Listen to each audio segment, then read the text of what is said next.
AOJ. This is Rec Room Sports. Olympians carrying the torch, going where they don't go. We ain't lost. From the optics to the topics, we got this with synopsis. Think outside the boxes like Jay on the mic or your boy K Witt. Joe is my coach, T Sweat on the mix. All sports, even if you catch fish like Nate Diaz catches fist. You need to catch this episode, it's a can't miss. We go live and you should subscribe and X's and O's. We made our plan, yo. Oh, sucky. Looky, 2024 done us good, boy. We are back in the building, yes. Oh, man, y'all don't know how long I've been waiting on this. Jay, what's good? You there? You everything all right? Oh, bro. Woo. Hey, man. I'm good. I know you. Listen, I know you good, especially after these W's you've been taking, man. But we'll get into that. I'll let you brag on yourself a little bit later, man. What's going on, everybody? It's the whole team from TheRecRoom Sports. You already know what time it is, man. It's your boy Kid with your mama's #1 draft pick. And guess what I did, y'all? I finally mastered it. I got the recipe for my famous Cajun Alfredo noodles. Okay, it's going down. I'm telling you, a little bit of beef sausage, grilled chicken, an array of peppers and onions. You get the red one, the green one, the yellow one. Bow, you throw it in there, and then you do your own Parmesan sauce, a little chicken stock, a little heavy whipping cream, and the Cajun two-step. I did it. I promise you. I left your mama a plate. I know your mom's is always good to me. She's great people. So make sure she puts it in the microwave for about 120. It's going down 2024. New recipes coming soon. Okay. Well, man, Jay. Dogs. Football is prevalent right now, and we got a show full of football knowledge, bro. I can't believe it. We actually got two, and I say two of our best analysts on the show tonight for our inaugural 2024 show. What you think? Hey, man. Sounds good to me. Yeah. Sounds good to me. Tanner, congrats on your fire day coach today, Jay. Hey, we're moving on. Sadly to say, we're moving on. But to what? What? What a who? Yeah, it's tough, man. Like, we're not gonna get into that because we're out of there. We're old news. We're old news right now. But y'all are gonna be new. We go brand new start next season, baby. Brand new start. Yeah, we'll see. All right. Well, hey, look. You know what time it is, man. It's your boys from the TheRecRoom Sports Show. We got a show lined up for you today. We're going to do everything that we can to make sure we bring to you comprehensive coverage of two things that are on the tip of tongues today. And one of them being the college football national championship. Pause, as I said that. This is where we begin today. And I'm proud to say that we had this gentleman on the show previously. I watch his TikToks. I look at his analysis. I comment and I say dumb stuff, but I also give him likes because he's worth it. And he said he's going to give us some time today. We're going to talk about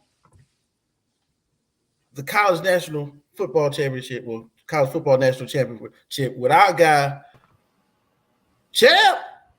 How you doing? How you doing, guys? Chilling, champ. Hey, man, you're not the only champ in the building now. but welcome, man. Welcome. All right. Hey, man, who wrote the soundtrack for your stuff, bro? That's nice. I like that. I was bobbing my head to it, man. That is nice. Yeah. Hey, I appreciate that. I don't want to. That was great, bro. I'm not just blowing smoke. That was great. You're not going to get an introduction greater than that. Hey man, shout out to Kareem, man. Shout out Kareem to Muse. Kareem Muse. Yeah, man. Great He skull.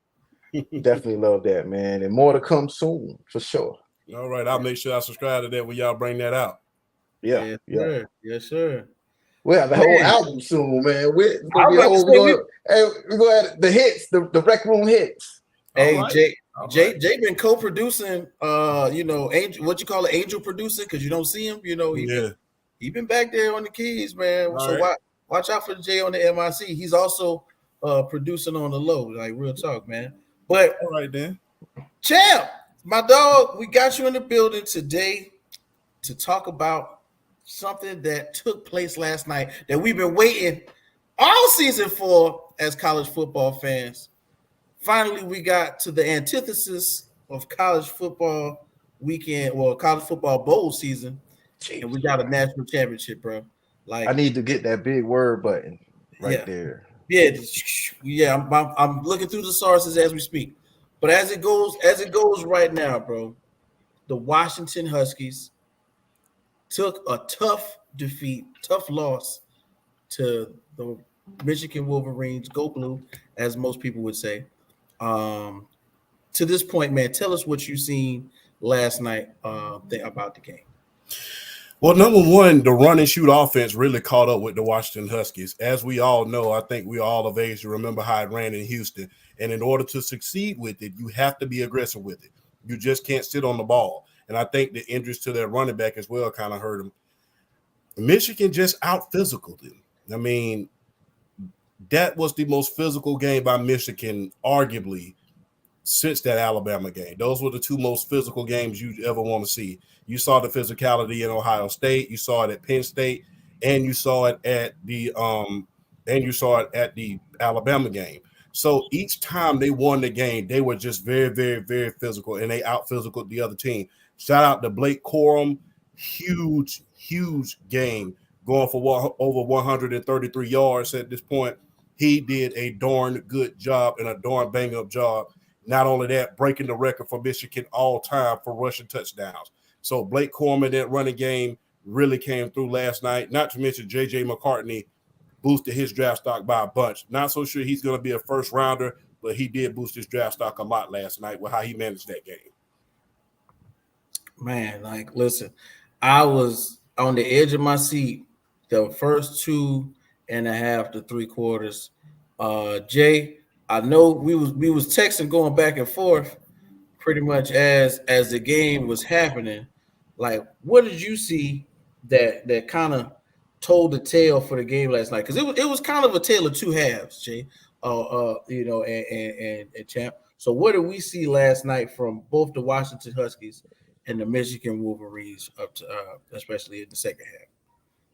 Well, pretty much just piggybacking off of what Champ was talking about. You started to notice that Michigan was better coached. Was just they were out. I mean, Michigan out coached Washington, man. Started to see it more and more as the quarters went by. You know, it looked like the defense had more men out there than they had on offense after a while. You know, it's kind of tough. Ha, ha, ha, ha, ha, ha, ha, ha. Hey, it kind of killed my train of thought, Tanner. But yeah, Michigan, they were very well coached, man. They looked like they were ready for anything. Uh, Penix, you I don't know. You got more questions now with him under pressure, the way he was. Like, was it the pressure, or was he confused? That's sort of like a takeaway question that I have about Penix. Um, you know, some things kind of killed them, and both just is talking about it, man. Them being overly aggressive on D, and it it was just weird, man, how Michigan was able to run the ball. I question Michigan's, I guess, slow tempo compared to Washington's, tempo on offense. Uh, excuse me, on offense, and thinking that Michigan running the ball was going to kind of kill them a little bit, and it did exactly the opposite, and it just played it up to the whole potential of what Michigan took. They took a lot of time off of the clock, and then you're talking about a Washington team who, they, like I said, on defense with Michigan, man, it was like you're looking at these NFL coaches at their best with this college talent, and they were there for everything. And that, I mean, it was pretty much open and shut case as far as the championship game goes, which you don't really want, but that's what we got. That's what we got. That's pretty much what we got. Man, yeah, there was some key drops by the Huskies, man. Of course, our guy Bo will be on the show and join us later. We're gonna let him chime in on the back end. But yeah, man, to be real, I was really looking forward to some of that Huskies magic that we witnessed pretty much consistently throughout the season. And I'm not gonna just contribute it to the possibility of Michael Penix being hurt or something like that, because it's not like they didn't play well. It's just that Michigan came out and smacked them in the mouth faster, and it was a consistent smacking. Man, when you look at what's going on with the development of JJ McCarthy as a passer, he didn't have to do anything outside of his norm, in my opinion. I was looking at it as though there was an opportunity or two for him to shine, and he did. Without question. Somewhere in there, I really wanted to see more of the Michael Penix that we saw, but I think, of course, the possibility of there being an injury or a strain took its toll, and then of course Michigan's defense pressured him just about the entire first half of that game, and both said it best with his comment that, of course, the Huskies defense came out swinging, and when they did, they missed several opportunities to capitalize. Now, let's just focus on one side right now, being that the Huskies did make it to the championship champ. Like, with them getting this far, like, is there like light at the end of the tunnel, being that they lost, or is this, especially with the transfer portal and players going into the league, like, the majority of their wide receivers, like, is there a possibility we could see them back again, or is this something like a TCU for farce, for Washington? I'm gonna say this is the end of the line, because the thing is this: they're going to a conference next year that's very, very top heavy with Penn State, Michigan, and Ohio State at this point. Not to mention, I think Oregon is going there as well, and they just picked up Dylan Gabriel in the transfer portal. So I think it's pretty much over at this point, considering all of the guys that is going to end up leaving and going to the NFL.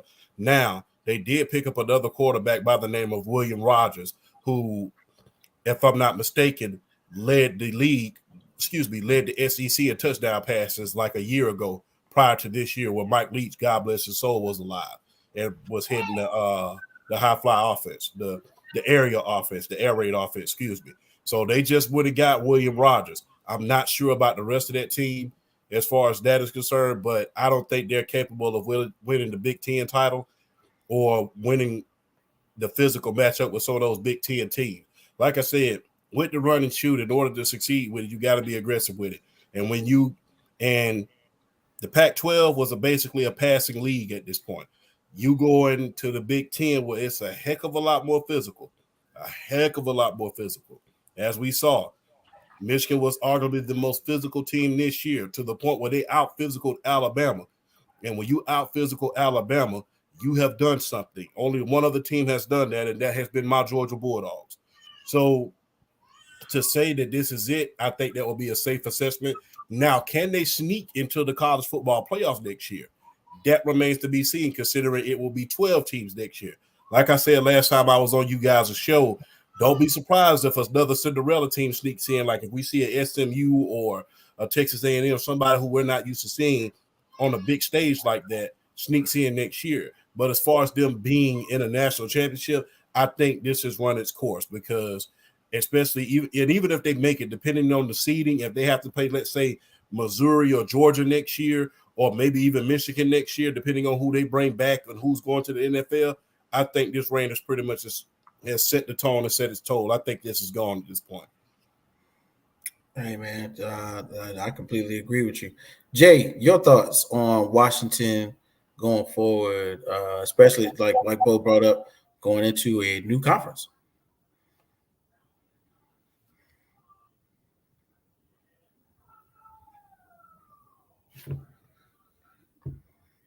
Can we hear Jay? Yo, that's my fault. That's my fault, dude. Because I was so quick to say it's over. It's over. My fault. That's all I was saying. It's over, man. It's over. Would it put it like this? That was that flash in the pan. I don't see Washington bringing anything else. It was a flash in the pan. They just got the right like QB in this situation, and we're going to see a lot of that going into the future, man. We have these quarterbacks that's been at schools for so long. We have Ohio State's quarterback. So many quarterbacks going into other systems that you pretty much were used to.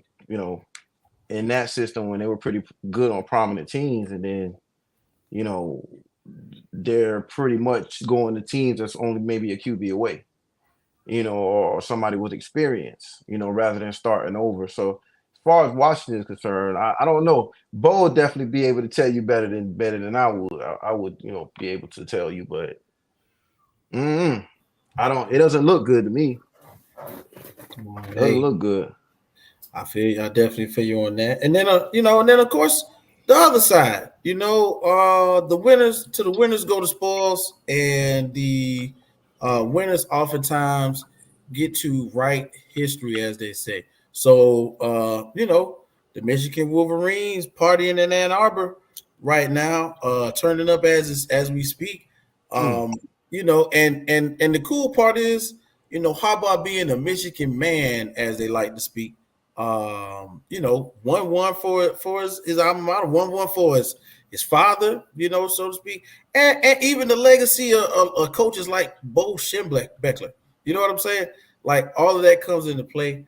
When you think about that, and of course, it's pretty much just a similar question. Going forward with Michigan, and of course they're going to lose some players.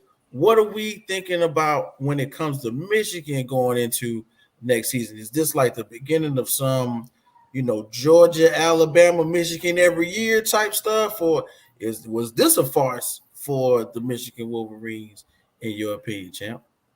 Honestly, it would really, really depend on one thing and one thing only. I know where you're going. If Coach Harbaugh comes back. If he comes back, we're going to see exactly what they can do. I haven't checked their recruiting class as of yet, but the way he coaches, the way he has coached on every level is flat out superb. So it's really going to depend on if he comes back. Now, if he comes back, they may not make it next year, but you can rest assured that they're going to be in the running for years to come, especially if some of the coaches that are in the Big Ten stays there, because he's had Penn State and Ohio State's number the past couple of years. Let's just be honest about it. But depending on if he comes back, they'll be ready. Now, I wouldn't write them off even if he doesn't come back, because the coach that filled in for him while he was gone, I think it's Coach Shane. I can't say his last name. I don't want to embarrass myself, but I think his name is Coach Shane. He did a darn good bang up job when he was filling in for him, and he was able to get those players to play for him. So, but the biggest thing when you have a presence like a Jim Harbaugh as your head figurehead, it says a lot. It says a message, and it says a lot, because who doesn't want to play for Coach Harbaugh? I mean, and I don't think that he's done winning. I think that next year, because some of the players that they're losing, they might have a somewhat of a down year. I think they can still make the college football playoffs next year, but I think he's going to be back in the national championship if he stays. But that's a big, huge if, considering all the money that some of these franchises, including maybe my Atlanta Falcons, are going to throw at him. mm. Yeah, I agree. I mean, you look at how much money he can get in the NFL. I don't, for right now, especially with all these infractions possibly coming, you would definitely see him leaving, but you kind of don't know, man. When you're looking at Georgia's Champ be able to tell you this schedule, man, going in the next season, and some of these schedules, and then going into this 12-team playoff. You kind of ask, Georgia will probably start out the season number one, but how we gonna look at the end of the season, man, with all these changes? With all these changes and all these transfer portal moves and all this stuff, what are we looking for going into this upcoming college season? And exactly, we it's really on Harbaugh, and a lot of things really depend on Harbaugh. But I'm definitely sure this is not going to be drawn out. I don't think this is going to take too long when it comes to Michigan's future, what they want to do as far as transfers. You can't play that game with transfers. Like, is the coach going to be here? Is he not going to be here? Because you could pretty much say if he takes and this gets drawn out, Michigan is pretty much through going to next season. What is McCarthy going to do? Is he's well, not really. Is he going to? What is he going to do? A lot of people are basically saying that he can. He has a prospect. Say he has a chance, the potential of going into the NFL. Harbaugh as the coach of whatever team. If he's going to a team that needs a quarterback, which I doubt he's going to a team that needs a quarterback, could he take McCarthy? That's what some people are throwing out there at least. But it's going to be hard to say, man, when it comes to this upcoming college season period, because of this is uncharted waters, which is going to be exciting, but nobody's going to see what's coming up, man. Nobody's going to be able to see. It's going to be exciting though, that's for sure. Whit, who's your college team, man? So as we were going through what we were going through, everybody knew that I was going back to my roots, and I was rooting for Texas, man. I ain't gonna lie to you. They showed Vince Young on the sideline, man. I got goosebumps, man. I just started thinking about like that time. It was in my head. I was like, man, this could be it. Texas could rise again. What roots are you talking about, Whit? My roots, man. That's where my original love for college football came in. watching Texas, man, watching Texas football, Ricky Williams when I was real little, and then by the time I began to understand football, I was all Vince Young, man. I ain't gonna lie to you. I was really on that train where, look, this could be the year. You know what I mean? And of course, it's good to see them in the national spotlight. Let's put it like that. But of course, they going in the deep water next season, baby. That SEC ain't no joke. So yeah, it's going to be exciting. But yes, definitely, if I had a college team, I might not have talked about them all season, but if I had a college team, I had to go back to where I started from. I had to go back to Texas, man, and it's only up from here, in my opinion, with Steve Sarkisian under the helm still. So big shouts out to all my Texas fans. I saw a lot of horns down going on during them games, but we ain't gonna throw it down in here today, man. But I can agree with both of you fellas, man, as far as what's going on with Michigan. Definitely the decision for Harbaugh and JJ McCarthy will be a big implication on what's going to happen with them. I was watching a lot of the post-game coverage. Harbaugh saying all the right things. But most winning coaches say all the right things. You know what I mean? And in my mind, he looks like he wants to do that thing. I want to build a program because after all those trips to Africa and Paris and sneaking and buying cheeseburgers and all of that, finally paying off, man. Yeah, right. It's finally paying off. You know what? And I'm sorry, and I don't mean to, but you know what? That is a great takeaway. Is that all of that you just mentioned is finally paying off out of everything, because a lot of people were making fun of, they went to Paris, and hopefully they beat Ohio State, this year. He still hasn't beat Ohio State, but he's going to Paris. So that's pretty, refreshing, man, to know that, he doesn't look like a complete, idiot for what he was doing. It worked out 10 years later. It worked I out. mean, man, look, like I remember, and Jay and I were talking about on several occasions. You know, AJ was like, "Man, listen to ESPN radio," and people was making fun of him buying cheeseburgers, man. Like, I remember it like it was yesterday, and then I can't the coach's last name that we talking about, Bo. Bo, but Chad, I can't remember it neither. But like when he was crying on the sideline, he was like, "I'm doing this for you, coach." Like everybody, Coach Shane. Yeah, Coach Shane. Everybody was making fun of that guy, like for coaching and being emotional because. You know, from what I was reading, nobody was going to give him an opportunity to be a head coach and blah, blah, blah. But then, you know, Harbaugh gave him an opportunity. Like he was emotional. So like this may be the thing that makes him go, you know what? My dad's a Michigan man. I'm a Michigan man. I'm just going to stay here till I'm about to do it. I'm going to try and not compete for the highest paid coach like somebody in Alabama does. But you know, I'm gonna be here till the wheels fall off. But that NFL money, man, I don't know. SoFi Stadium look real good. Look real good, boy. You know, I can't lie to you. But you know, once again, hey everybody, if you feel like you know what's gonna happen with either the Washington Huskies or the Michigan Wolverines, make sure you put it in the comments, like, share, subscribe to the Rec Room podcast. We're gonna do this you know, every other week now. Now we're getting back into the swing of things, Jay and I. And of course, we're gonna bring in you know, top tier analysts such as Champ and you know our next guest, Champ. You know, so of course you're doing your thing on TikTok, bro. And I got to introduce you to one of our favorite uncles here on the show. Okay, he's doing this thing on the Roku channel. I don't know if you know anything about Roku TV, man, but my guy's got Roku TV on lock right now. Yeah, that's the next step. So we're gonna go ahead and get into it. We talked about college football, but we got to switch it up, man. I'm excited about this one. And everybody who knows me knows exactly why I'm excited. And we are going to get into that. So most definitely, y'all, Super Wild Card Weekend. That's what they calling it, right? Super Wild Card Weekend.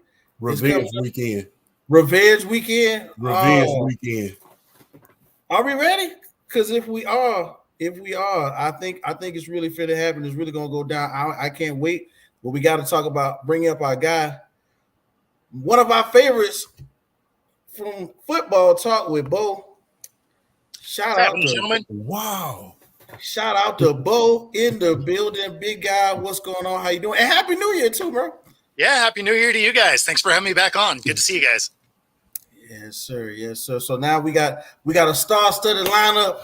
Okay. So I'm gonna quarterback this one. I'm gonna do some handoffs, some misdirection. So everybody, make sure you're paying attention to this one here because we're gonna have some fun with what's going on here. So of course, man, it is Super Wild Card Weekend, gentlemen. I can't wait.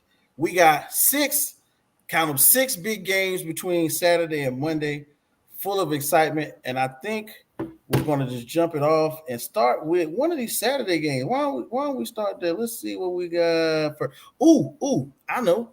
How about Jay and I was just talking about this one, and I think this is actually like one of the marquee ones, so to speak. And I want to see what you guys are thinking about this one. So the Cleveland Browns versus the Houston Texans, not the Houston Texans, no, not that one, but the Houston Texans. Okay, Saturday, 4:30 p.m. Eastern on NBC, right? So is this where C.J. Stroud finally looks like a rookie against Cleveland's defense, or will the beginner's luck prevail? I'm going to go with Bo because he's in the building, and we're going to let him start on this one. So I like what I'm seeing out of C.J. Stroud, and I mean, at the end of the day, do you really trust Flacco to be that guy continuously? I actually think they would have been better off to have Flacco start last week and kind of keep the momentum going rather than slow him down. This is one where I kind of like the Texans in this game. I think there'll be a one, you know, they'll get out of this round maybe and do nothing else, but I think they can steal a win here. All right, all right. So check this out, champ. You are on deck, my brother, for this one. Let's see where we at, champ. Same game. What you thinking? The revenge game. It's a revenge game. People forgot. Hey, didn't the Cleveland Browns draft picks build the Houston Texans? Have people forgotten about that? The Cleveland Browns single-handedly built this team by making that bad trade for Deshaun Watson. And now it looks like it's about to come back and hunt him, because I think that CJ Stroud is going to come out here and get a win. Because especially with it being at home, I don't know how long that Joe Flacco could continue this magic that he has. I don't think it's going to carry over into the playoffs at this point. But I have to go with CJ Stroud. CJ Stroud has been looking great. In fact, before he got hurt, he was an MVP candidate, in my humble opinion. But we all knew they wasn't going to give it to a rookie. But the CJ Stroud, he has broken the curse on the Ohio State quarterback at this point. So I'm going with CJ Stroud in the Houston Texans. Ooh. Oh man, Jay, I know we was just talking about this one, bro. I know you got something to say, man. What's going on? What you feeling for this one? The first matchup of Super Wild Card Weekend. All right, so wow, that point right there, where we're talking about CJ Stroud, the draft picks, that were used to get Deshaun Watson, which is crazy, which Champ just put it out there. But here's the thing that I was concerned about. The only thing I was concerned about was CJ Stroud. They're saying that he struggles. If anything, he struggles with is tight coverage, man to man. Him actually struggling against. So when you have Myles Garrett, do you actually see CJ Stroud hitting the rookie wall this game? Is he going to get his welcome to the NFL moment? Champ brought up a very good point, and I guess the answer to that question, because I'm good for answering a question with a question, and I'm sorry, but will you, if you basically see CJ Stroud go through this matchup, and he thrives, he goes out here, him and Nico Collins, they find that connection, man, and he hits the ground running. We're talking about possibly a great QB, not a good QB, but a great QB. What are the differences between a good player and a great player? The great player always makes their adjustments. So saying that he struggles the most against press coverage, man to man, which Cleveland is notorious for. And also, hey, have Myles Garrett, which is a great ally in that type of situation, that type of scheme. Does CJ Stroud perform in that? And if he does perform in that arena, in that circumstance, we're talking about a great quarterback. And we are talking about that's definitely going to be put out there by DeMeco Ryans is look what they spent to get what they got. And look what we got. And I'm good with what we got. And it's gonna hurt. It's gonna sting if the Texans pull through. It's gonna hurt. You're gonna want to fire somebody. Like, not saying that anybody in Cleveland is getting fired, but it hurts. That's gonna hurt. You're gonna want to fire somebody if you're in the upper management in that situation and they actually lose that game to the Texans. But and there's no pressure on the Texans, right? All the pressure is on the Browns. Texans are playing with house money now, right? They've wildly overachieved from what everybody thought they would be. They win their division. They're in the playoffs. They're hosting a game. I mean, they're so far ahead of where they should have been that all the pressure's on the Browns. I agree a lot. But quick question, though, to the panel. Quick question, though.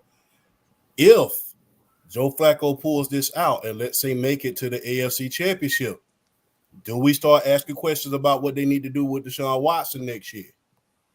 Then all of a sudden you really have questions about people assuming everything is script writing because now you have Flacco against Baltimore.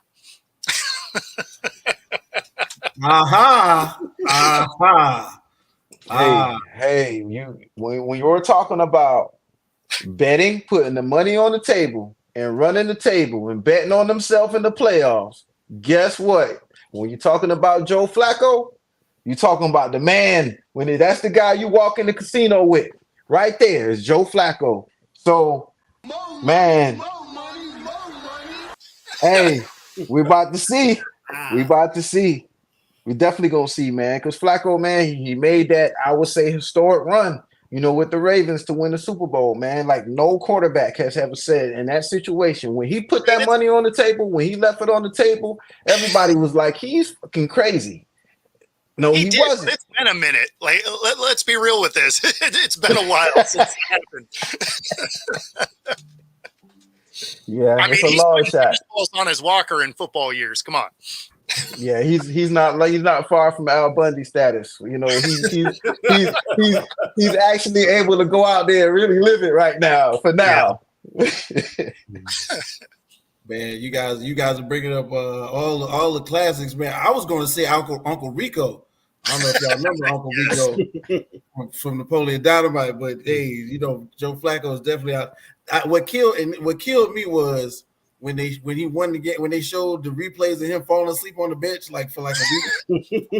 Right? It's like, old man Joe need to go take a nap, man. That's crazy. But I listen. I'm agreeing with the analysis right here. I know Jay and I were talking earlier, and we were saying, man, that man coverage another yard on CJ Stroud. Listen, and the defensive line going crazy. I don't know, man. This could, and the thing is, and for real, and just like Bo said, if he does not win this game, it is not a loss for Houston season. This is a win by any standards with rookie head coaches, rookie quarterback, rookie defensive stalwarts, all of that good stuff, all the picks. Like, this is really nothing but pointing in the right direction, in my opinion, when you think about what's going on with them. But I definitely cannot wait to see this one, fellas. And I'm excited. I'm excited for CJ Stroud either way. Let's put it like that.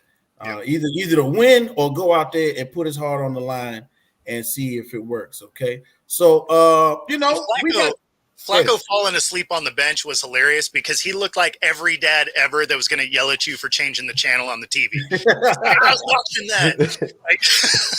You're like, man, you've been snoring for 20 minutes. What are you talking about? Right. Exactly. You're so true. That is so right. That is so right. I can't believe you would turn that TV.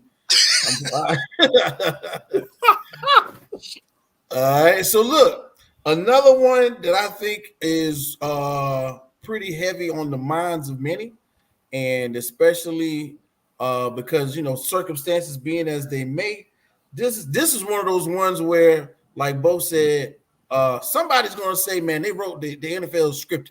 Ain't no way this couldn't happen. And we're going to talk about Miami versus Kansas City on Peacock. Now, is seeing the cheetah return to Kansas City worth the price of streaming on Peacock?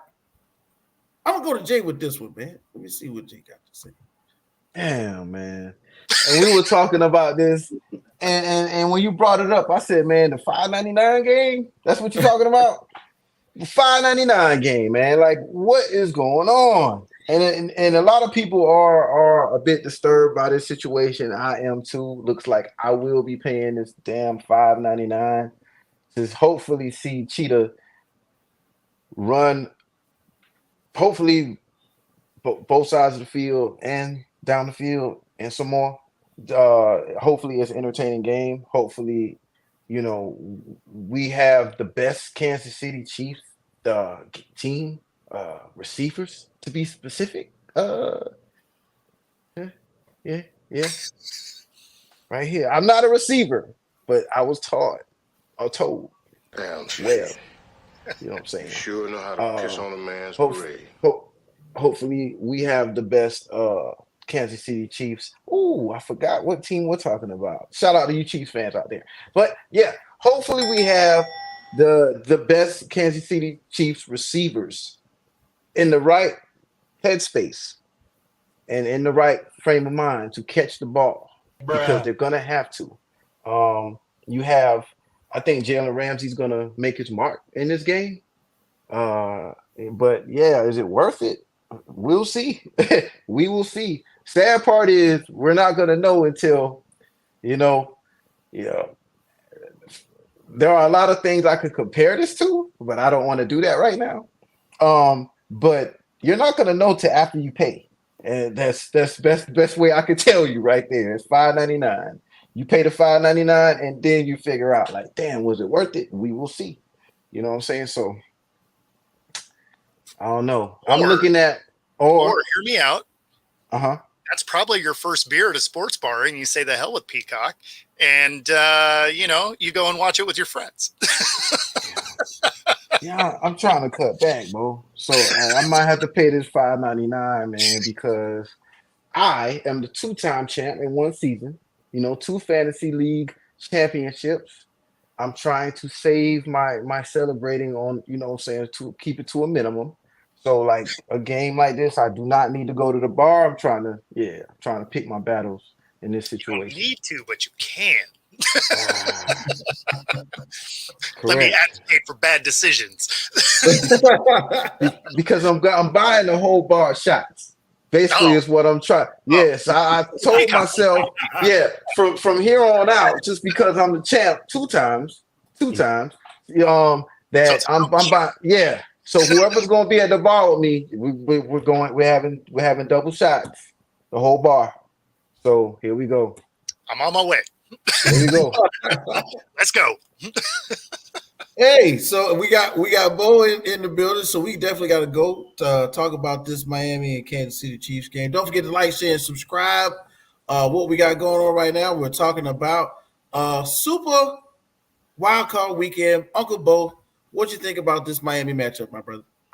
I mean, it's not going to be as exciting as it should be because it is blizzard conditions in KC right now. The field is completely white and really windy. So, unless the weather gets significantly better by this weekend, you're not going to see a lot of passing, right?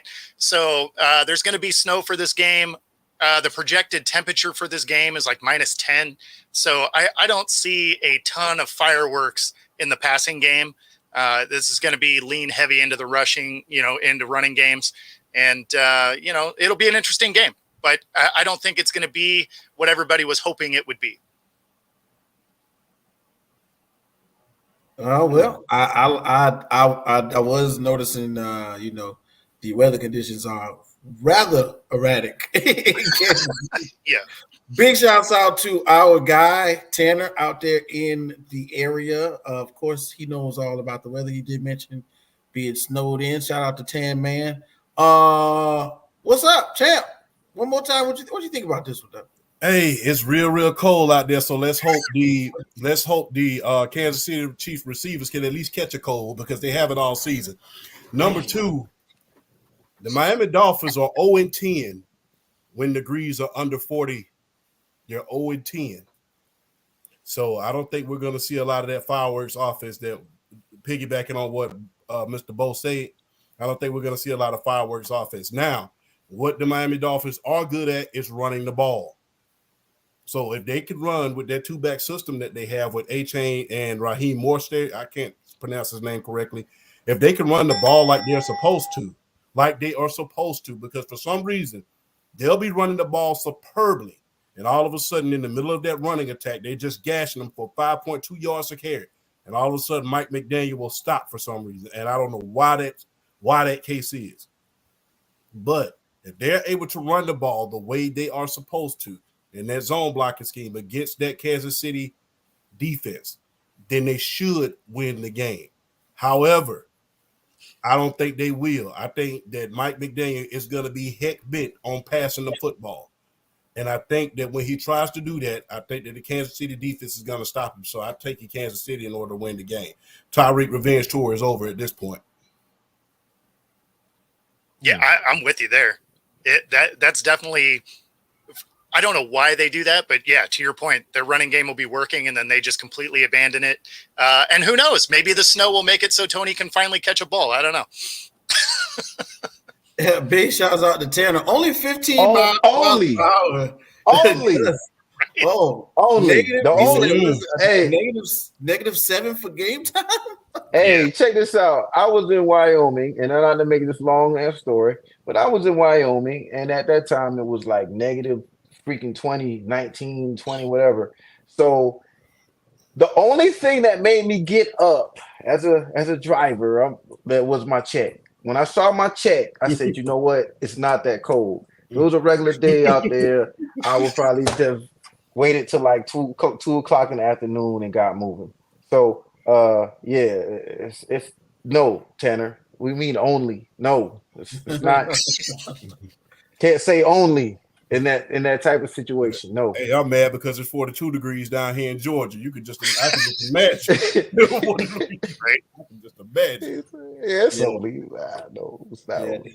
I'm definitely on board with that one. And fellas, I am hoping for a good game from both sides because it would mean a lot for everyone to see a meaningful game. Of course, the weather's going to play into it, but Tyreek Hill got to buy half a new house, ain't it? Don't isn't that what's going on? So he need to play and play well. He was in a walking boot the week before, like when all the videos when they were showing his house, he was in a boot.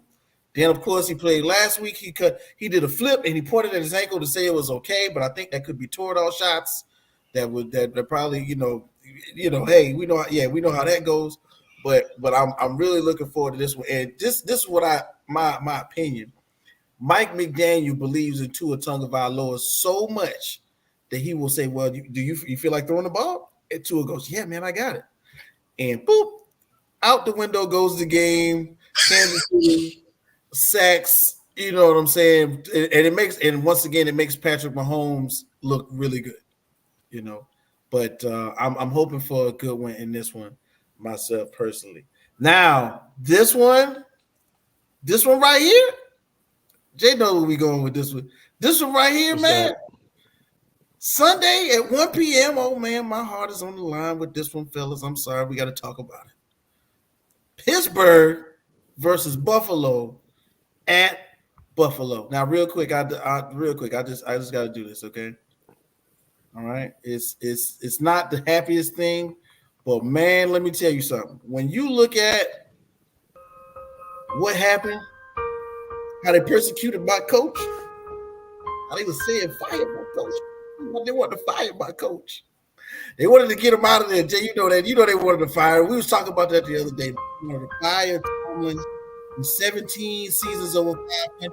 You got to give him one more game, and hopefully this is the one. So, champ, tell me, is this going to be the end of the Steelers regime on Sunday, or is it possible we could see Buffalo be finished and they have to remodel on their own? What you thinking?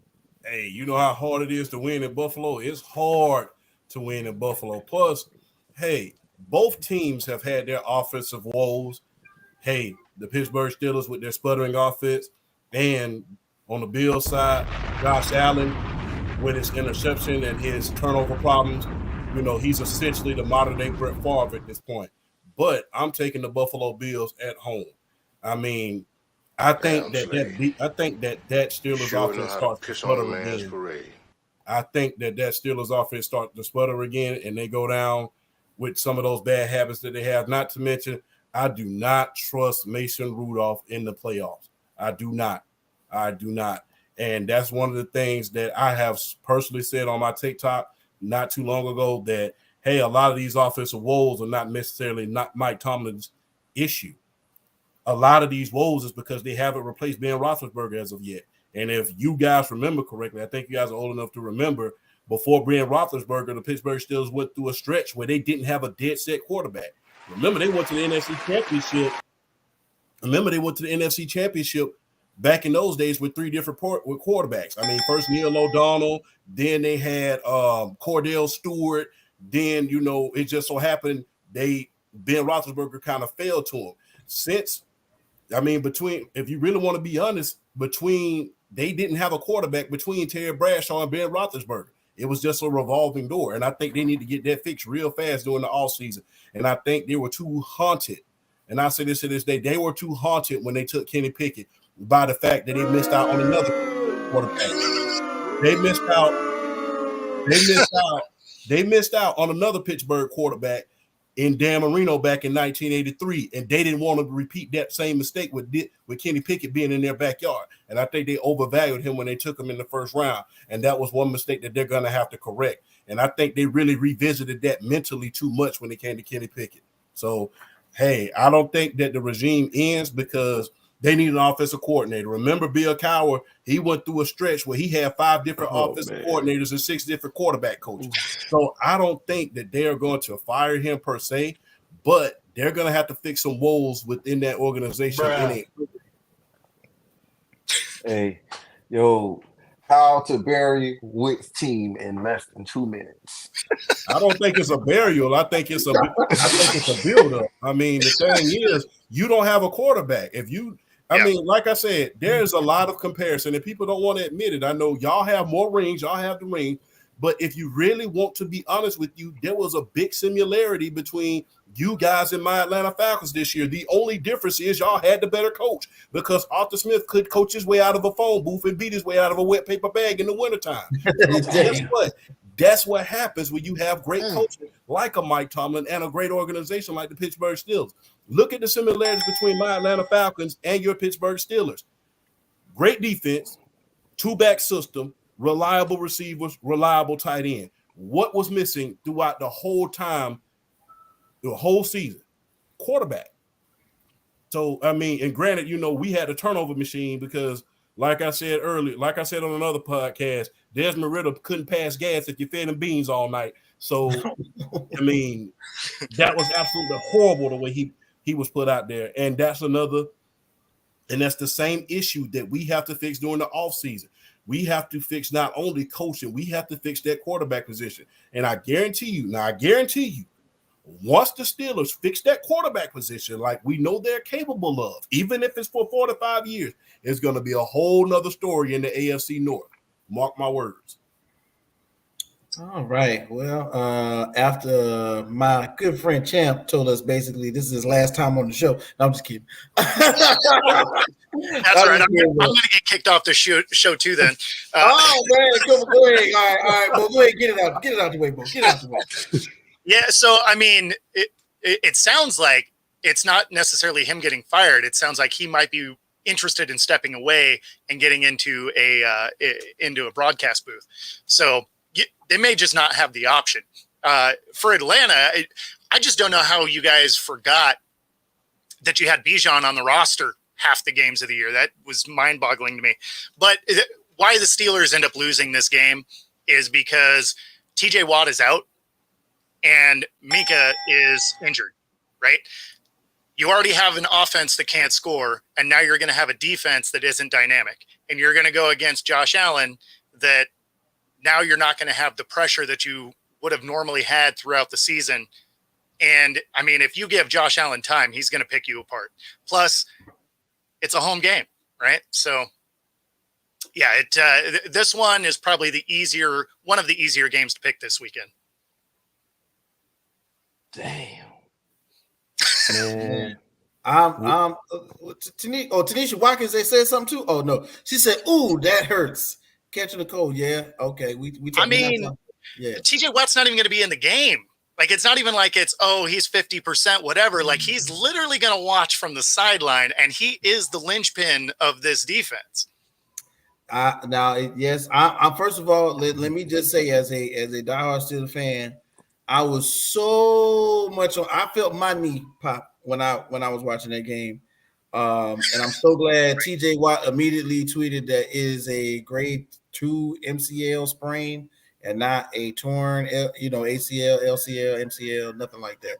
So I'm happy about it. Jay, we brothers, right, Jay? You my guy, right? What you got to say about this? Man, I feel for you, man. And my team is nowhere. I have no dog in the fight, man. But I had to put this on mute, man, and just die for a second, man. I feel sorry for your team. Dude, I don't know what to say, man. That's gonna encourage you. I I have nothing for you, man, other than the fact that congratulations for making the playoffs. And is that the story? That's the question. See, here I go again. That is the question. Is are they happy to be here? And it just, hey, we did it. Tom that made the playoffs. He did it. Or are they gonna shock the world? I mean, if who else than the Bills? Is Mason Rudolph going to shock the world? Shout out to Mason Rudolph, Rock Hill in the house. Speaking of South Carolina, man, prayers out everybody in South Carolina, man. Tornadoes went through, just, you know what I'm saying, wiped us out, you know what I'm saying, pretty much. Yeah, South Carolinian Mason Rudolph, no. I don't give him a shot. I don't give him a shot at I don't have Champ, I don't have one of your catchphrases, man, but I don't give him a shot at a bar, and you know, even if he was an inmate fresh out of prison, I don't give him a shot, man. I nothing. Yeah, Swit, I got nothing for you, man. I got nothing for you but the next game. That's all I got, man. Y'all don't have a chance, man. Like, y'all don't have a chance. But I'm telling you, man, if y'all go out there and actually give a good effort, man, and take this into like the third quarter, because somebody's going to get that 40 burger. You can always count on somebody in wild card weekend to get that 40 burger. Like, why did y'all even make it here? Like, how did, and just like Bo said, if it's anybody, it has to be y'all. It looks like it's going to be y'all, man. I'm sorry. I'm so sorry. So sorry. I knew that was coming through. A 20 piece with 20 extra flats at no charge. Brutal. Thanks, Tanner. Thank you, thank you very much, my brother Tanner. Yes, thank you very much. And this is where I stand on it right now. This is where I stand on it. This is actually going to be one of those games where, if Tomlin walks off into the sunset, I just want to see Allen put on his back a couple times, and I'll be happy. You know, maybe Highsmith does something. He's been playing very well for our defensive line. Maybe we get a Porter interception, because you know the weather's going to be crazy out there in Buffalo. But if we put on a good Steeler-like, you know, walk off into the sunset game for Mike Tomlin, I can't be mad.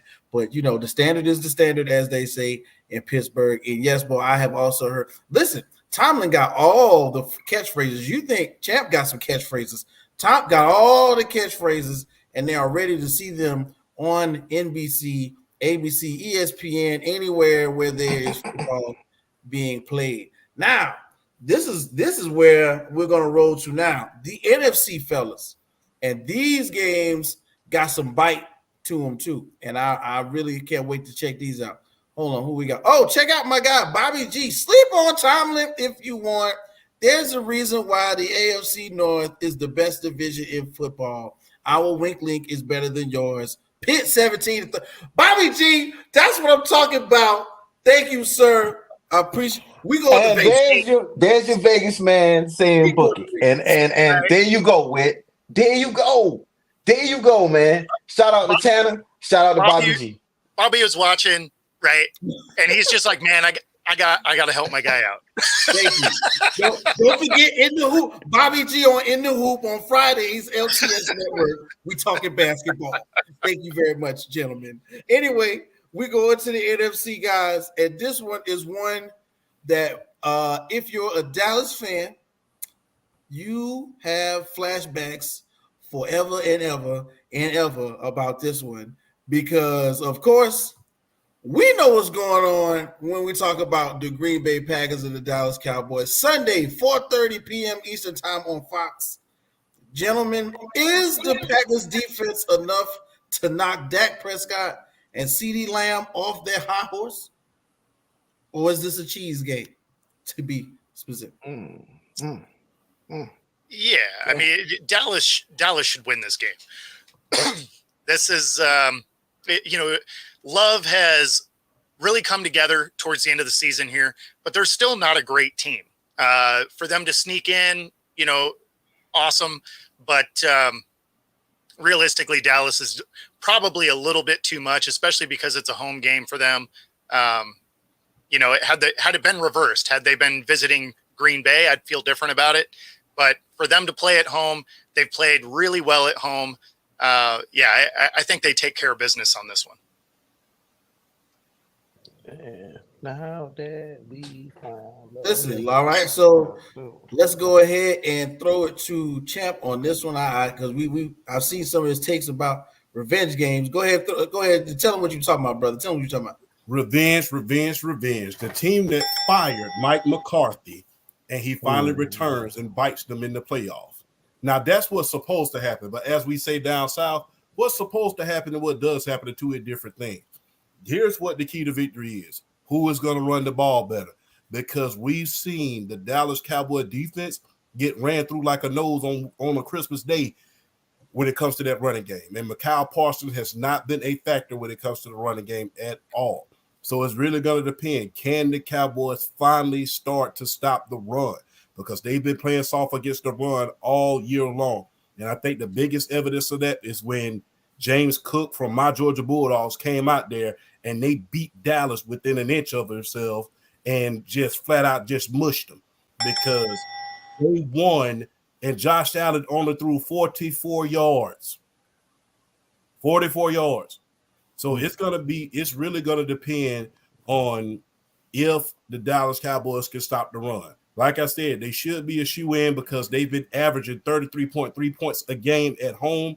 But like I said, you never know what you're going to get with that defense once people start running the ball. Hey, if people are not talking about this enough, that seat that Mike McCarthy is going to – I would hate for you to go back to – I would hate for Green Bay to come to town and get you fired, Mike McCarthy.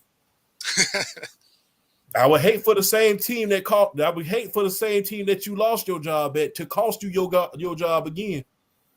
Because I'm here for that chaos. Because if you lose this game, you best believe Mr. Jones is going to start asking you some questions. And if you can't answer them questions correctly, I'll straight throw some burgers on that fire. That'd be amazing. Yeah, it's going to be on like a pot of neck bones because it's going to get ugly real quick. Oh, that game doesn't even count. Total difference of when the NFC plays within the conference versus they play the AFC. Tanner's on the road right now. Big shouts out to my guy, Tan, man. Hey, Jay, this one right here. We talking Green Bay and Dallas, bro. What you got in mind for this? I always make it about McCarthy and against the Packers, man. I think that's the only storyline to it. Can Jair Alexander stop or put a wrench somehow on what CD and Dak, put out there on the field consistently? Can he shut down CD? And just like Champ said about running the ball, Dillon, I keep wanting to say Corey Dillon, man. I don't know why I want to call this man. He's gonna need to be Corey Dillon this week, but it's about the running game, man. Can Pollard pick it up? Can he pick it up? Because if he, you saw against the Lions, man, how much he struggled going against basically they were the best rushing defense in the league. I don't know. I'm looking to see pretty much Dak Prescott take control of this game. This is all Dak. Dak's gonna have to use his legs a lot from what I imagine. And I hope this defense play. If they put out a good, healthy defense, their starting defense out there. I don't know what Campbell's looking like, starting linebacker for the Packers, but he's definitely going to be vital in their success. But we're going to see. This could be the 40 burger. That's another. I think this is another potential 40 burger. It could happen quick. With them not being have the depth that Dallas has on offense. We're talking about a young team. This can get ugly quick. So, like I said, potentially the other 40 burger. I think this could be the 40 burger. Somebody's gonna get blown out, man. Somebody's gonna get blown out, and this is potential to be one of those games. Now this is my take on it right quick, and I like what Jay's going. There is potentially be 40 burger. Let's see, 65% of the playoffs in the last 15 years have had one, if not two, more than 21 point plus victories, especially in the wild card. So I'm putting it on Green Bay's back on this one because Jordan Love has been doing a little bit of his best Aaron Rodgers impression. He's moving, he's grooving. It looks good. It looks good. And I'm hoping that Dallas doesn't stumble. This is one of those years where Dak Prescott has captured the eyes and the hearts of America. Because as America's team, we get to see him pretty much every other week. And I'm really looking forward to the competition of Jordan Love and CeeDee Lamb, kind of going at it, being kind of more so of a back and forth game. Not necessarily a blowout, but there is potential for there to be that 21, 25, 35.40, like Jay mentioned, happen on this one. I honestly can't tell which side it's going to happen to because Dallas has the potential to let go of the reins. And we've seen Green Bay's defense not be able to stop a nosebleed, as Champ would say. So, if he's doing his best, Aaron Rodgers, I mean, he's losing in the NFC Championship game. Is that what we're doing? Yeah, he's gonna go out swinging right there in the championship game. Yeah, that's what I'm thinking about. All right, so this one was pretty good, guys. I love this one. Who said something up there? Oh yeah, we got Bobby G says Green Bay 9-1 versus Dallas on the last 10 games. Check that out now.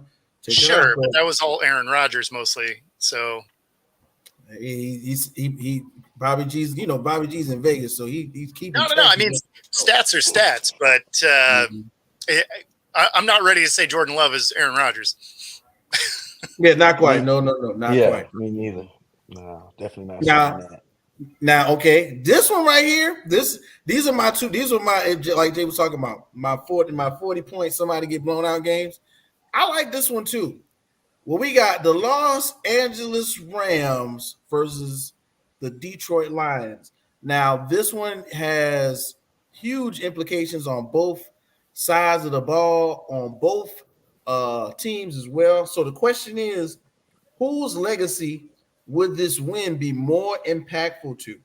The individuals like Matthew Stafford and Jared Goff, who of course have been intertwined for a long time now, especially being traded for each other, or the Rams overcoming this hard-fought, crazy season that nobody thought they was going to have, or the Lions actually winning the playoff game. Like somebody's got to benefit more from winning. Like, what are you guys thinking about this one? We're gonna go with on this one. This is all Lions. Like, this matters more for Goff, right? Because head to head, right? Like, he wants to dunk on his old team that let him go. Stafford, it's not like he was hated by the Lions or the team or Detroit in general, right? Like, they liked him there. So, plus, he went on to LA and won a ring immediately. So he doesn't have as much to gain out of it as Goff does. But Goff definitely would gain more out of it. And yeah, I mean, Detroit as a city wants to see their team finally win a playoff game where it's been like 40 years or something. Like it's been a long time. So the Lions have way more to benefit from this. But the Rams are going to give them everything they've got. This should actually be a really fun game to watch.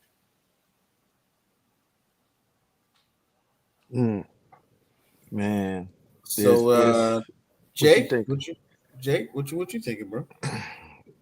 Nah, well, what I'm thinking is Jared Goff. Of course, this is more important for the Golf and the Lions, but I was going to ask you, what are you thinking as far as like Matt Stafford? Just hopefully he doesn't feel bad for the city of Detroit, what he's about to throw down on him, because, man, I'm telling you, this is a dangerous man here. This Matt Stafford going into Detroit. Very dangerous. This does not look good for Detroit, man. I'm sorry, man. I'm picking the Rams. I'm going with the Rams because they've been having quite a time. I don't know. It's just there's always that team that has like the best record. I don't care what sport you're talking about. You're talking about basketball, you're talking about football. There's always that team in NBA that go out there, they win 60-something games and they lose in the first round. There's always that football team that goes out there and wins 13 games, 10 games, whatever. And everybody just, they're hard to stop on offense. And then they end up bombing in the playoffs. I think this is that team, man. I think Matt Stafford is going to be the team. That's the roster to do it, man. They have the offense to do it. Puka Nacua is out here off unhinged. You got Cooper Kupp. I think this is definitely a Cooper Kupp game for sure. This is definitely a Cooper Kupp game in the making, man. And I don't know, man. I feel sorry for the Lions because you saw all this building up. And you've seen this whole thing just take shape and this whole story that just everybody's consuming along the season and just run right into a wall, man. And that's what's going to happen. That's exactly what's going to happen. I'm sorry.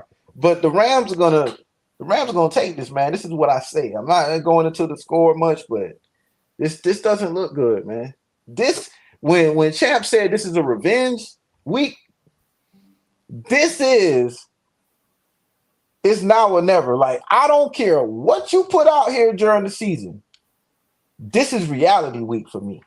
This is what I call reality week. Even when we go into the next game, it's the reality. It's one reality to another. You know, when we talked about the Steelers, the reality of what they put out there consistently on offense every week. When we were talking about the Dolphins, what they've consistently been putting out there in these tough games. And what Kansas City has been. It's reality of two teams. Same thing with like I said, when we talking about this Rams team, we're talking about Matt Stafford putting a heart right in the heart, stabbing a knife right in the hearts, man, of Detroit fans everywhere, Michigan fans everywhere. This is going to be a tough 50-50 week for your Michigan Detroit Lions, Michigan Wolverine fans, because here you are on the high of, you know, being a Michigan fan and seeing your beloved football team win a championship. You're about to see Matt Stafford coming into Detroit and send y'all home. Yep. That's it. Whew. Man, listen. I'm sorry. It's tough, man. It's tough. It's tough. What we thinking, big guy? It's quite ironic that Matthew Stafford comes to town as a Los Angeles Ram on the 30th anniversary of the Detroit Lions' last home playoff game. When your last coach was Wayne Fontes.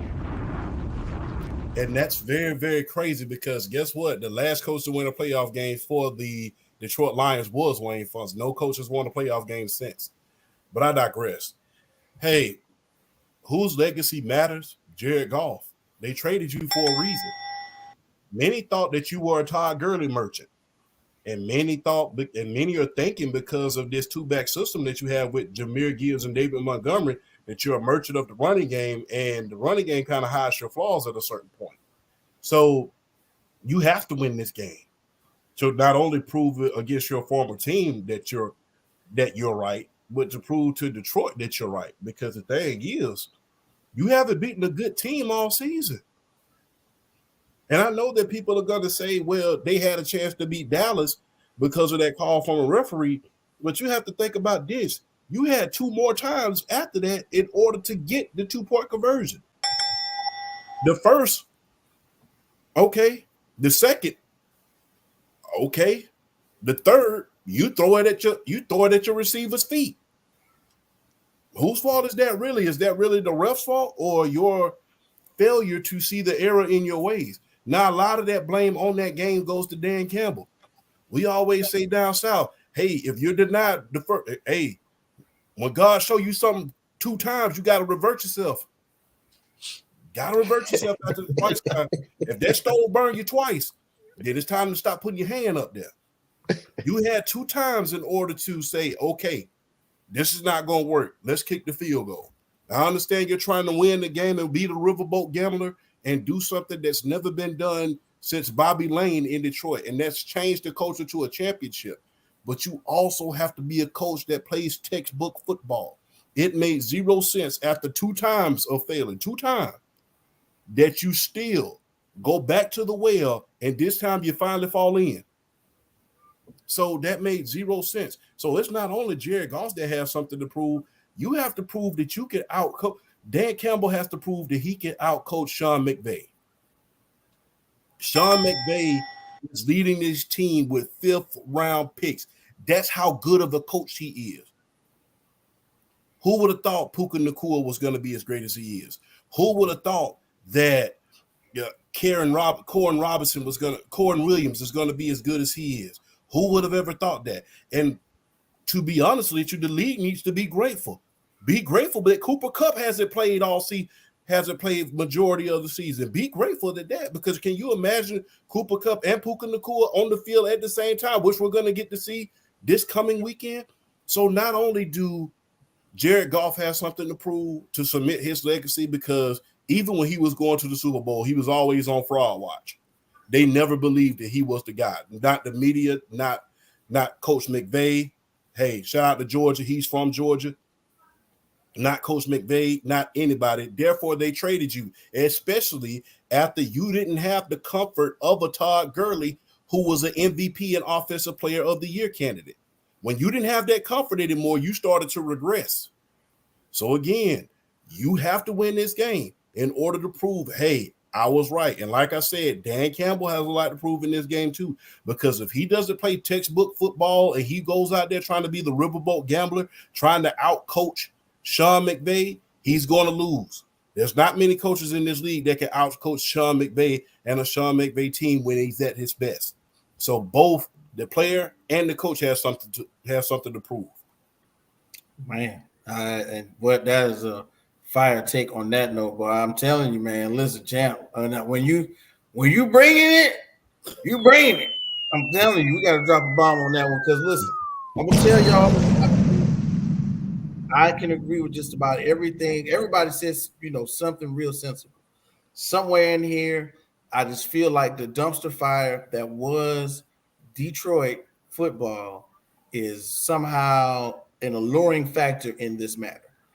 Dan Campbell, of course, being, once again, Coach of the Year candidate. And, of course, Sean McVay coming from out of nowhere with this roster full of talent from the back half of the draft. These are two of the coaching, great coaching minds that I hope we see, going forward. Because of course, for a long time we get a lot of that, front loaded. This draft, this player came from here, that player came from there. First, second, third round pick. Nah, guys, these are players from schools that were highly touted. But on the back end, they came in and did the work, and they earned their stripes. So I'm excited to see this one. This is one of the ones I really want to keep my eye on. And listen, man, that trade is going. They're going to make a movie about this one. I promise you, they're going to make a movie about this one. Jared Goff getting traded for Matthew Stafford is going to mean something for a long time, and it's really going to be prevalent after the Detroit Lions find a way to win. I don't know why, but I just feel like Detroit might just one time. You know what I'm saying? The ghost of Barry Sanders is just going to just trot through one time. I just feel like it's going to wake up and ride down the field. Just one good time with Jameer and the boys. But hey, listen, guys, we made some really great points on that one. We got one more to cover, but don't forget to like, share, and subscribe to the Rec Room Sports Podcast. We got some more analysis coming up later on in the year, but we are now doing the Super Wild Card Weekend, and we got one more matchup to go. Now this is one of those. It's some markers on the back ends of this one. You know what I'm saying? Like who can pull this off? Who didn't see this? Like nobody saw. I don't think anybody saw this coming. This is the next one we talking. We talking about Philadelphia versus Tampa Bay. Jalen Hurts, Baker Mayfield a defense and an offense, which is from 2-3 years removed from winning the Super Bowl, plus a team that was in the Super Bowl that somehow forgot that they were in the Super Bowl in the second half of the season. So my question for you guys is, will Baker Mayfield prove all the naysayers wrong with a playoff win in Tampa, or will the Eagles turn it around after losing 5 out of their last 6 games? Let's go. Hey man, let's throw it over to the guy that likes to talk about these games all the time, Mr. NFC East himself.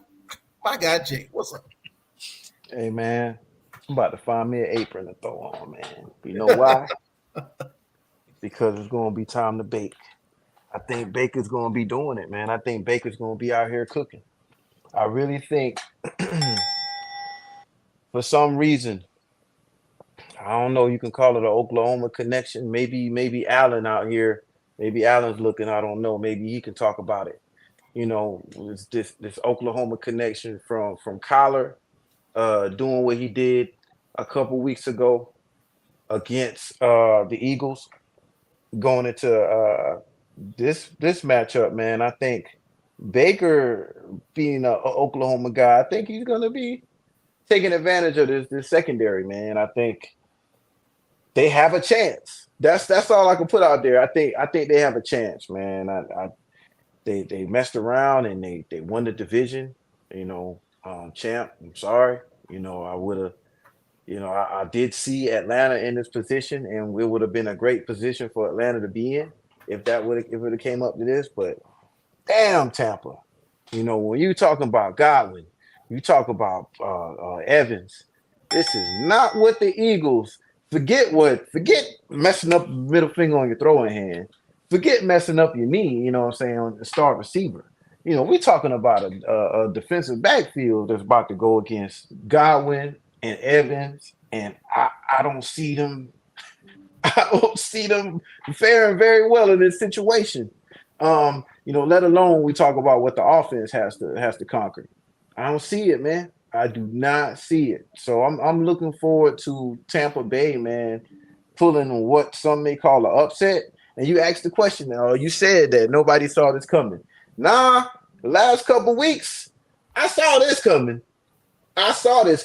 When you're looking at, regardless of who it ended up being, maybe when you talk about possibly a different threat if it would have been anybody else, but when you talk about Tampa Bay possibly winning a division, you know, for the last few weeks of them winning this division, and Philly going in the direction that they were going, you know, yeah, I said they're gonna mess around and see Tampa Bay and mess around and lose, man. And first of all, whoever's winning in the NFC is gonna lose to whoever wins out of the AFC. You know, Tanner throwing his, you know, on his AFC high horse, cool, that's cool.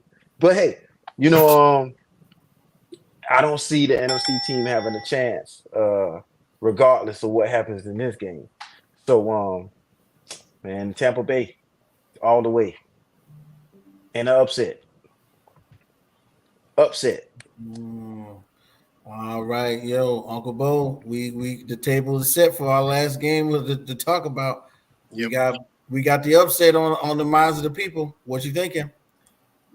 Yeah, I think Tampa can absolutely do this. The Eagles have played horribly down the stretch. You know, to your point, they went 1-5, right, after a 10-1 start.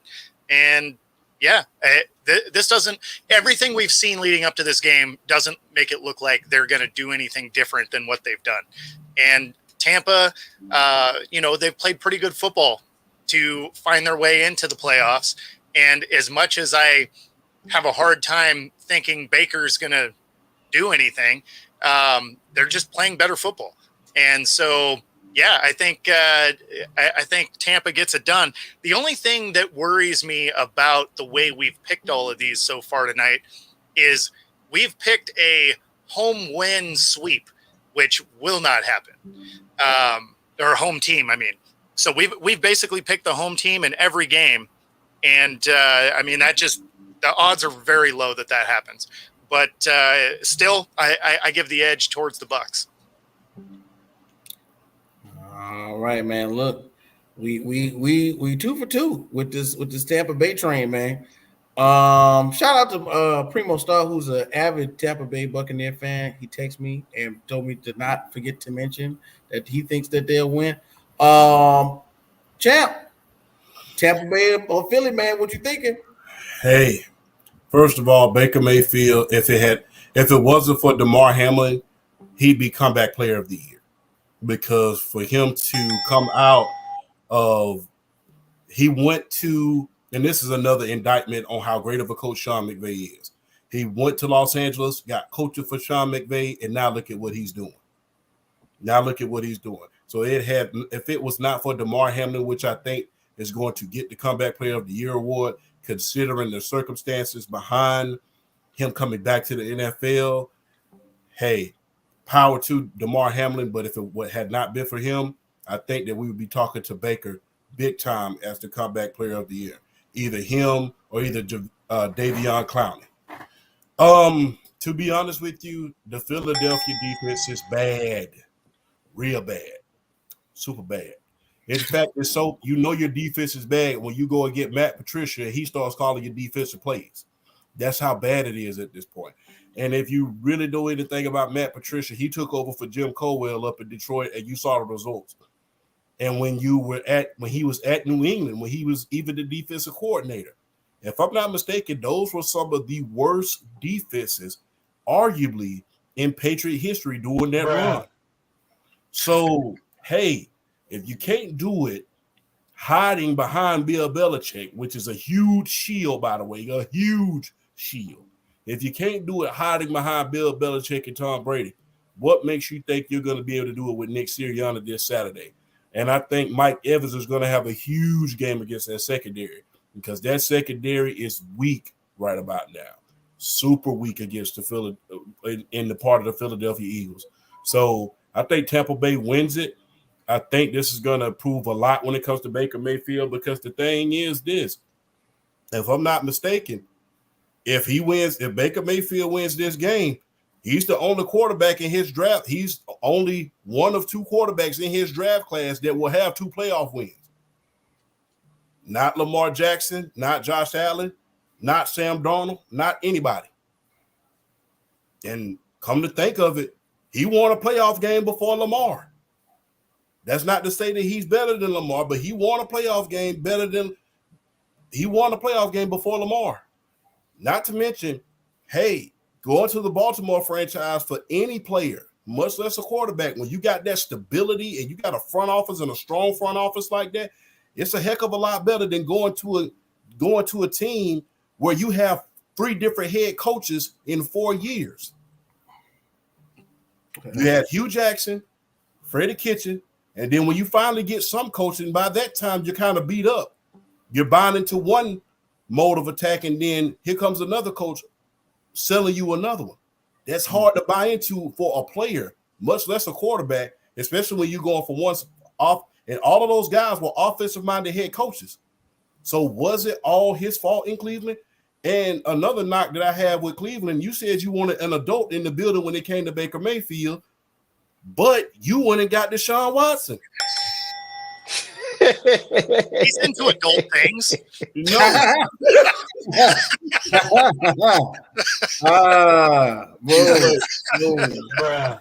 Bruh.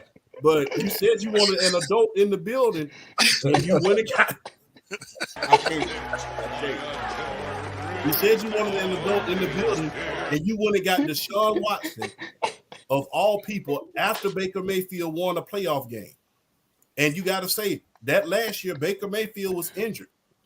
So, and to say the least, Deshaun Watson, the best he's ever looked was on that 75-yard drive on that last game before it came to find out he was hurt. That was the best he'd looked since he got to Cleveland. So that's why I asked that question earlier. If Joe Flacco is to go deep in the playoffs this year, if he's to go to the NFC Championship, even if he is to go, if he even gets there, is it time to start asking a question about Deshaun Watson? Now, do you keep Flacco? No, he's not the answer. But this quarterback draft is arguably the richest draft you're ever going to see when it comes to quarterback, arguably. Yeah, you can't do that though, because that's a fully guaranteed contract, right? That's 230 mil of Browns doing Browns things. So that's and this is the first year of it actually paying out, because last year was only $1 million, right? Because they knew he was going to be suspended. So all of that contract started paying out this year. It's guaranteed. And if you just bounce, that dead cap hit basically means you have to release the entire team and just not play football next year. I mean, you don't necessarily, I'm gonna just be honest. Hey, is it fair to say, hey, you only got 3 more years left on that deal? You go through another year and you're not playing very well. I've already drafted a quarterback. I don't mind sitting you down while this other guy plays for the next 2 years, and we try to find a way to alleviate your contract off this team. I don't mind doing that. Yeah, but if I remember right, the Browns still don't have a first-round pick this year. They don't have a pick. They don't have a pick this year? No, I mean, they can reach and get a Cameron Ward in the third or the fourth round. Yeah, I think their first pick is a third-round pick. So, I mean, they could potentially do something like that, and maybe they will. But They get Mike Penix in the back end. Nah, Penix will be a late first round. Bo Nix will probably be early second. Like all those guys would be gone from before the Browns would have a shot at it. But yeah, I mean, they really just screwed themselves on that contract. So they're buried in it. Like they are exactly where they're gonna be. Hey, the Cleveland Browns are kings of bad contracts. Andre Rison, Jeff Garcia. I mean, just to name a few. I mean, it was so funny after that. These guys get off of those contracts, go somewhere and do something. Remember, it makes sense. It makes sense that Deshaun would get there and then just be bad at playing quarterback, because that's just the Browns, right? They just ruin quarterbacks. I mean, quarterbacks have left there and had okay careers, but anytime they've been with the Browns, not so much. Man, hey, look, this is another one I got to go with the gang on this one, man. It's almost like, Baker Mayfield has been to the land of misfit toys and back, because of course how Cleveland treated him. He went to LA and won some games. Shout out to him. And just like Champ said, man, had it not been for DeMar Hamlin, I definitely would have put Baker Mayfield at the top of that list for comeback player of the year. And this is, and the funny thing is that their careers are the quarterbacks, are very similar, keep moving around from Jalen Hurts from Alabama to Oklahoma, and then, going to Baker Mayfield, Texas Tech to Oklahoma. Who's the real Sooner? We don't know. But the idea is who can come out on top based on what they have available to them on game day. And recently, I cannot lie, let a naysayer know, Baker Mayfield has been doing it. And I'm going to continue to go with Baker Mayfield on this one, man. I mean, he's playing with house money, folks. It's the offensive line that thought they was going to be protecting Tom Brady. It's the defense that thought they was going to be, keeping Tom Brady, straight. So it's not as though he's playing on a bad team. They just were needed. They needed somebody to stand in there. And recently, Baker Mayfield has been doing an awesome job, and I'm looking forward. And just like Bo said, it's impossible for all of the home teams to win. But dang it, history is made to be broken. Right? I don't know. History is made to be broken. This seems like one of those times where, everybody at home might just take this one, man, and we'll be looking forward to an interesting first week of the actual playoffs, in my opinion, man. Whoo, man. Oh, who we got? Who's this up here? Tanner. Oh, yeah. Tan Man says Eagles win. Hey, Is AJ Brown, is he playing? Is he healthy? Because I know he got beat up. He got nicked. I haven't seen anything on an injury report yet, so I don't know. I hope so. For their sake. Yeah, please. Yeah, they gonna need somebody in there, because if not, it's gonna look like lights out. Yeah, pretty much a beatdown if they don't got none of them weapons like they normally have Yeah, available. And listen, man, and Jalen Hurts is a let's keep it. Jalen Hurts is a good quarterback. It's just recently he has been looking unlike himself when he's playing against these quality. And then the Giants, I don't want to say the Giants can't win, but they come on, what happened? I mean, they're definitely missing those coordinators this year, and Shane Steichen. Big shout out to Shane Steichen. Maybe a coach, although he lost that very last game, could be a coach of the year candidate because who would have ever thought he would have been that close to making a playoff with Gardner Minshew at the helm? It was basically they was basically shoe in order to be in the draft next year. And for that entire division, everybody shooed Jacksonville in, and that's the reason why a lot of guys who I do other shows with are so tough on Jacksonville. Coming into this year, they were almost a shoe in to win the division. Everybody was talking about Trevor Lawrence, how he was going to have an MVP year. Everybody was talking about Doug Peterson with his second year. Everybody was talking about that team, how they came and got Calvin Ridley, and Calvin Ridley was finally coming off their suspension and all of these other things. And come to find out, they laid a huge goose egg. And they started 8-3, so they didn't look good. Yeah, one of the biggest collapses, arguably, since Mike Shanahan's Broncos at the end of his career out there in Denver. I mean, started 8-3, they was tied for the number 1 seed, and then you talk about laying it. I mean, and go out there and just get beat in order to just want a huge collapse. So I mean, I've been saying this for almost a year. Everybody's been falling in love with Trevor Lawrence for what he looks like rather than what he is. And my thing is, everybody loves the prototypical quarterback, 6'7", 6'5", 235 pounds. Right now, and I do stress right now, he's not looking like a generational quarterback. He's looking more like a Scott Mitchell type of quarterback. So, Scott Mitchell. Man. I mean, you can't blame all of it on him, though, because the defense hasn't played particularly good either. The defense hasn't played particularly good, but I'm going to be very, very honest with you. He has, and some of his receivers have dropped the ball as well. He has been missing Christian Kirk a lot, but at the end of the day, I'm going to be very, very honest with you. Hey, when we see Josh Allen without Stephon Diggs, we see him doing some things. When you see Patrick Mahomes without Tyreek Hill and some of these guys who I said earlier, let's hope they catch a cold or catch something out there this weekend when they play the Miami Dolphins. Because I can't see it because it depending on how well they do. The Chiefs might lose that game. But when you don't have, who are you when you don't have all your greatest assets? You're not what you are until you don't have your greatest asset, especially on that football field. So, I mean, look at what Tua does without Tyreek Hill. Look at how he is performing without that running game being at its optimum. And really, Travis Etienne, he's been doing pretty good this year. But when he doesn't have that to hide behind, then what do? And a lot of blame is going to go on Doug Peterson as well because, hey, like I said, 8-3, and then you collapse and don't even make the playoffs. I mean, literally win and you're in, and you come out here and just lay a flat egg in the playoffs.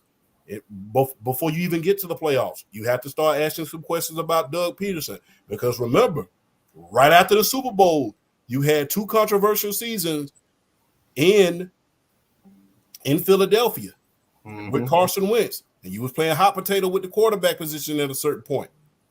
And they got you up out of there because of 9-7 seasons. I mean, you got to ask yourself at a certain point, did you just look, was that just a magical run or are you that great of a coach? Because Speaking of Carson Wentz, we've seen magical runs before with certain coaches, and they're not necessarily Hall of Famer. Hell, Brian Billick won a Super Bowl. Hey, look, you said a lot there, champion, and you really tied it all in. Put a knot on it for us, and I appreciate that, man. Couple things I want to throw out there, real quick. When it comes to Baker Mayfield and Jadeveon Clowney, 2 things. One, Jadeveon Clowney got to his 9.5 sacks. He got $750,000 contract bonus. So Straight shout out days to on the field. Baker Mayfield. Had the clause in his contract where if the Tampa Bay Buccaneers reach the playoff, he got an extra $1 million. So Nice. big shouts out to everybody getting to the playoffs and reaching their incentives on them incentive clauses, man. And this one right here, I'm sorry, I wish I had incentives for you guys, but don't worry, me and Jay are working on that. We got some t-shirts getting mailed to both of you guys in 2024 for participating with us here on the Rec Room. Hey, so Champ, this week right here, man, what you got going on the books for yourself, man? Tell the people where we can find you at. First of all, shout out to my hometown, Columbus, Georgia. Hey, I know it's cold down here. Well, cold by our standards, 42 degrees down here. Shout out to Columbus, Georgia. I hope y'all looking. Hey, love you guys. Love you guys to life. Look out for the series that I have coming on TikTok. State of the Franchise. I will be starting off with the Chicago Bears on what they need to do, what each team needs for the offseason. You dropped the bomb on us on that one. Is that an exclusive? Is that an exclusive? That's an exclusive. I will be starting the State of the Franchise series, and there will be one each day when you go on TikTok, and it will explain what each franchise need to do in order to improve. And we will end that, and it will start every day, and it will end on the Super Bowl. Oh, wow. Oh, that's cool. When the last tick goes off that clock, that is when we'll drop the video, because that will be the determining factor of which team wins and which team will suffer a Super Bowl hangover, which we haven't talked about that. Kansas City and Philadelphia, Super Bowl hangover. You ain't necessarily got to miss the playoffs in order for that hangover to come back. Man, Champ just dropped the bomb on that for us. You might almost have to start that early, because the Bears probably like 2-3 days worth of what you got to fix. It's gonna only take. I'm gonna talk my way through it, and we're gonna only do that. But we're gonna find out. We're gonna narrow it down. We're gonna narrow down 3 days into 1 minute and 30 seconds. So we'll narrow that down. But, oh man, you're gonna be the micro machine guy. Yeah, micro machine. But Champ brought me here. What's up, panel? What's going on, Brandon from the Block? My boy Brandon. Hey, check out Brandon from the Block show every Monday and Wednesday. That show is great. Check him out every his football on Monday, basketball on Wednesday. That show is great. My boy Brandon. Hey man, shout out to you, man. Shout out to the chat as well. Y'all know what it is. Number 2, thank you, all of you, for inviting me. I'm humbled to be here in front of greatness, and I appreciate you guys every time for inviting me. You don't have to, but you do, and I really appreciate it from the bottom of my heart. Man, drop one of those bombs for a thank you, man. Yeah. Come on, goddammit. Bomb for a thank you. Uncle Bo, I'm sorry, man. You gotta top that. I don't know what you're gonna say. Yeah, cool. I'll just see myself out. That's all right. So you can find me, obviously right here. I come and hang out with you guys as much as I can. And then, on my YouTube channel at Football-Talk. And of course, you can find me on Roku TV 5 days a week. Man, and we listen. And I somehow, some way, we like to connect the dots, connect the people here on, Rec Room Sports. You know what I'm saying? Jay, he's out there. We got Champ somewhere in Georgia. We got Bo on the West Coast. And hey, listen, man, Champ, maybe you need to get this guy's info, because when it comes to the Seahawks, he is the inside man, okay? Straight up and down. Hey, Jay, my brother, what you got going on, man? I'm so deep in thought, right? So Columbus, Georgia is where my first experience of a gentleman's club. Whoa! Yes. Wow. Yeah. This is the late show, so yeah. And I'm just sitting there thinking like, damn, Columbus, I wonder if he knows about this club. But anyway, that's that. You talking about the Foxy? Man. Please tell me you talk about the Foxy. That's the thing. I don't remember. Oh, I don't remember. Okay. the craziest thing is the same night I actually lost out on $25 million. Wow. Right. I'm not playing. Like you know the McDonald's, the QPC, basically the Monopoly joint. Oh, Yeah. Like my roommate actually mailed off a P or whatever it was. He mailed it off.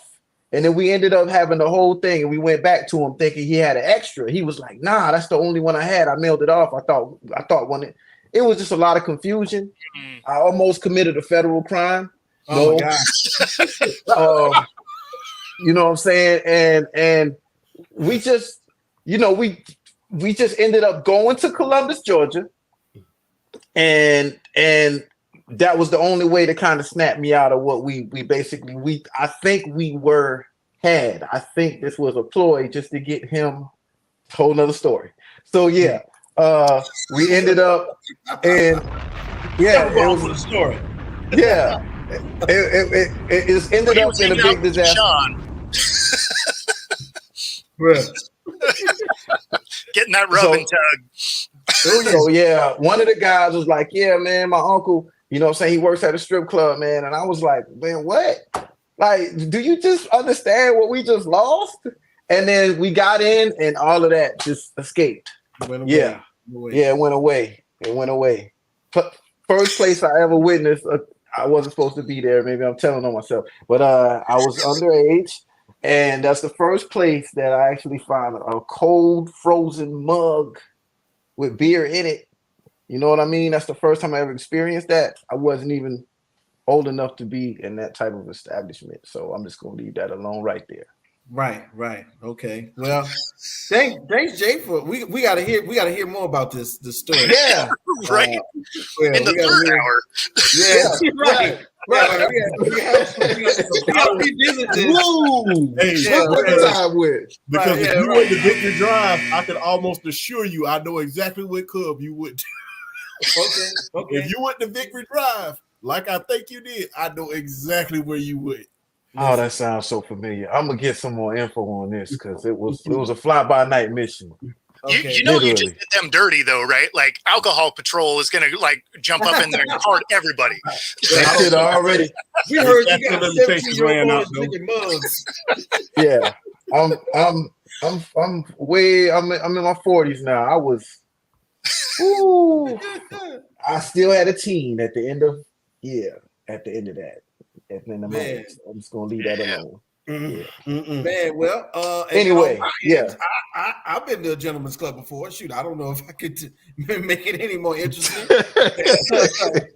But this is what we do each and every week. We're gonna, we're getting back into the swing of things. So with the playoffs going on, we'll probably jump back in and do a recap of this past weekend and look forward to next week. I'm probably gonna reach back out to you guys because this was a great show. We're gonna try and get back at 9:30. Bring the home team back in. Big shouts out to everybody that chimed in. Tanner, Bobby G was good. Don't forget, hey, everybody, I'm on Wednesdays with my guy, Nick Bodkins. We're talking head kicks and haymakers. That's the MMA show. And then Fridays, don't forget, we're doing NBA in the Hoop, the LTS show. I got my guy, Jay. He's going to be popping up, doing some basketball analysis. We're going to talk some Blazers. That's his team right there. We're gonna talk some Celtics. We'll talk a couple more things, man. But I think this was great, guys. We covered everything football, and this is exactly what we needed to do. So you know what? I wish you had more time. It's time to go, ladies and gentlemen. So don't forget to like, share, and subscribe to the Rec Room Sports Podcast. I had a ball. That's Jay. That's Bo. That's Champ. And that's the music. So we're going to go ahead and get up out of here. One more time for everybody from LTS, everybody who's paying attention. Don't forget to like, share, and subscribe. It's going down. See y'all next week. Who you got? Put it in the likes. Let's go.